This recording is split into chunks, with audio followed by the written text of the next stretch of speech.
Hello बच्चों। तो equation of motion v is equal to u plus t, क्या ये असल जिंदगी में लगती भी है? यानी मान लीजिए जैसे आप बाइक चला रहे हो, तो बाइक चलाने के दौरान क्या ये इक्वेशन लगती है? तो देख लेते हैं पहले ये इक्वेशन क्या है, थोड़ा सा उसको समझ लेते हैं। ये भैया v is equal to u plus t, v है आपकी फाइनल वेलोसिटी, u है इनिशियल वेलोसिटी, a एक्सेलरेशन है और t टाइम है। तो जैसे आप बाइक चलाना शुरू करते हो तो सबसे पहले वो किस में होती है? रेस्ट में होती है, यानी उसका u कितना हो गया? 0 हो गया, रेस्ट में है।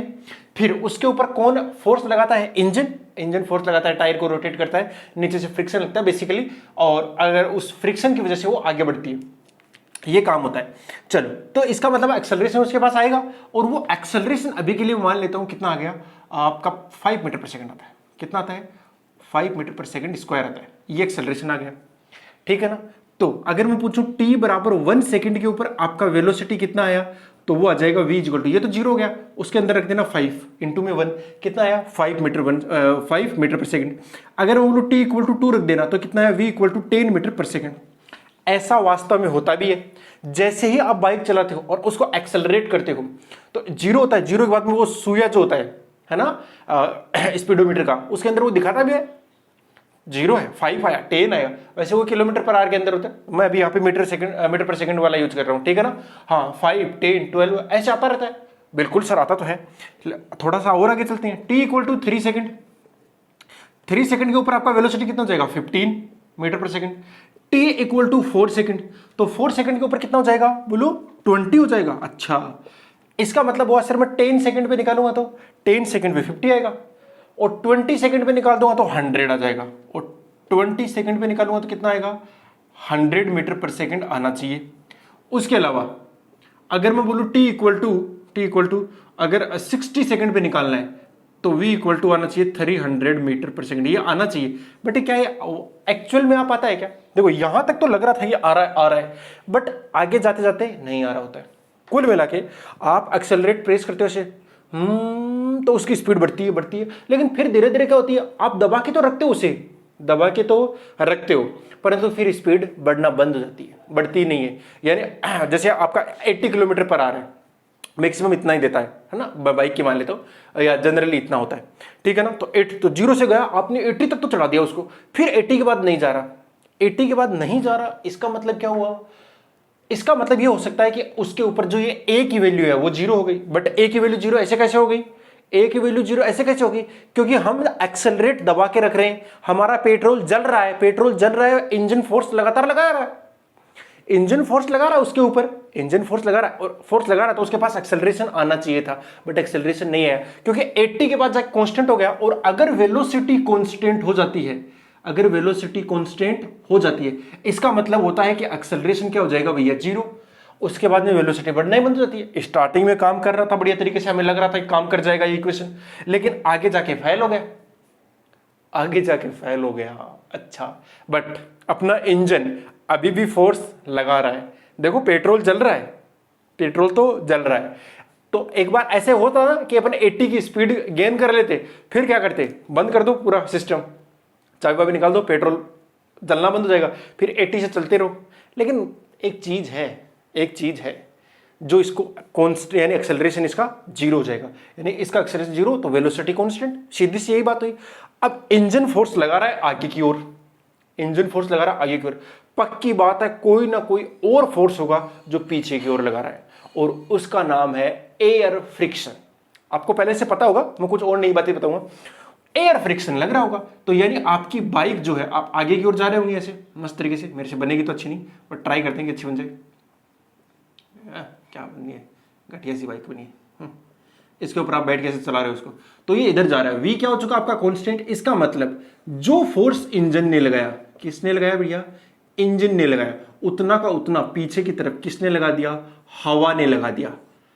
किसने लगा दिया? हवा ने लगा दिया।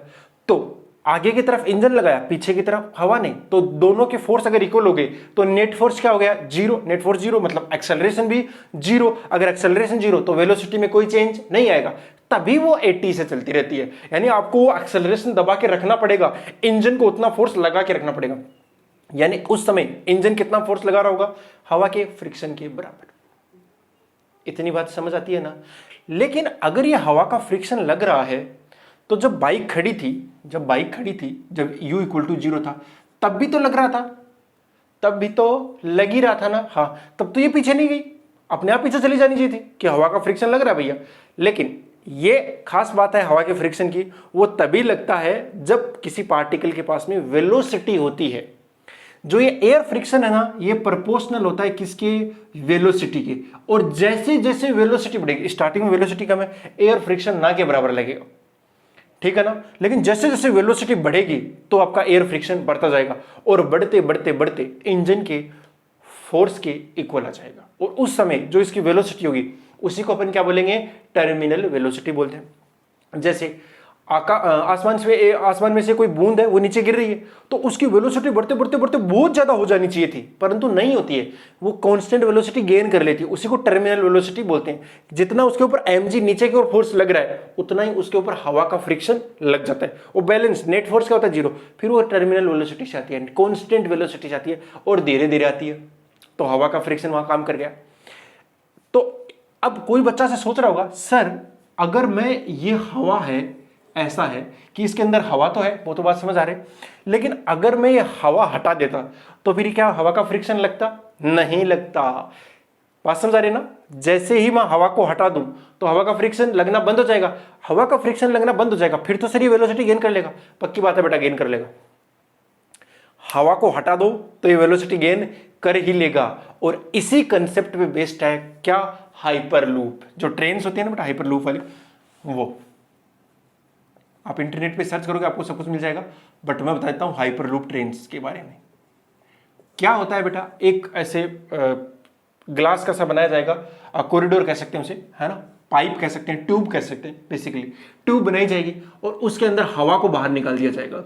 हवा, वैक्यूम क्लीनर वगैरह लगे रहेंगे जगह जगह पे, जिससे वो हवा को बाहर फेंक देंगे। और ये मैग्नेटिक ट्रेन होंगी वैसे, है ना, जो हवा के अंदर तैरती हुई जाएंगी बेसिकली, बट सामने हवा होगी नहीं। तो इसके ऊपर जितना भी फोर्स लगेगा, उस फोर्स की वजह से क्या आएगा, एक्सेलरेशन। अब हवा नहीं है, इन ट्यूब के अंदर हवा नहीं होती है, अगर ट्यूब के अंदर हवा नहीं है तो एक्सेलरेशन है, तो वेलोसिटी लगातार बढ़ती जाएगी। जैसे जैसे टाइम बढ़ेगा वेलोसिटी बढ़ती जाएगी, क्योंकि v equal to u plus at है। यू तो चलो 0 से शुरू कर लेते हैं, तो v बराबर 80। जैसे जैसे टाइम बढ़ेगा वेलोसिटी बढ़ती जाएगी। ऐसा नहीं है इस बार 80 या 100 या 200 के ऊपर चाहे कांस्टेंट हो जाएगा, इस बार कांस्टेंट नहीं होगी, वो तो बढ़ती जाएगी ना भाई, बढ़ती जाएगी। तो दिल्ली से अगर मुंबई जाना हो तो आधे घंटे में पहुंच जाएंगे फिर, अरे स्पीड तो बढ़ती जाएगी ना भाई। हाँ, इसी कंसेप्ट बेस्ड होती है आपकी हाइपरलूप। बट असल जिंदगी में जब आप बाइक चला रहे हो, इसका मतलब है कि जो आपका इंजन फोर्स लगा रहा है ना बेटा, वो एयर के फ्रिक्शन को कम करने के लिए है, ठीक है ना। हाँ, एयर का जो फ्रिक्शन लग रहा है उसको कम करने के लिए। इसीलिए जितने भी बाइक्स होती हैं, गाड़ियां होती हैं, उन सबका डिजाइन ऐसे होता है, ऐसे होता है आगे से, ताकि वो हवा को काट सकें। समझ रहे हो, हवा को काट के जा सकें, एयर के फ्रिक्शन को कम से कम कर सकें। ओके, तो आजकल इसी टेक्नोलॉजी पे काम हो रहा है, हाइपरलूप ट्रेन्स बन भी रही हैं, एक्चुअली बनाई भी जा रही है, ठीक है ना, कहीं टेस्टिंग भी हो रही है इनकी। तो मेरे ख्याल से v बराबर u प्लस एटी प्रैक्टिकली लगती तो है, लेकिन वहां पे बाद में a जो है वो 0 हो जाता है, क्योंकि जितना इंजन का फोर्स है उतना ही क्या लग जाता है, हवा का फ्रिक्शन लग जाता है। ओके, इसलिए ये चीज वैलिड है असल जिंदगी में। चलिए, तो आपको ये कंसेप्ट बहुत अच्छे से समझ में आया होगा। अगला वीडियो किस कंसेप्ट के ऊपर चाहिए आप मुझे कमेंट करके बता सकते हो। तब तक के लिए बाय, जय हिंद।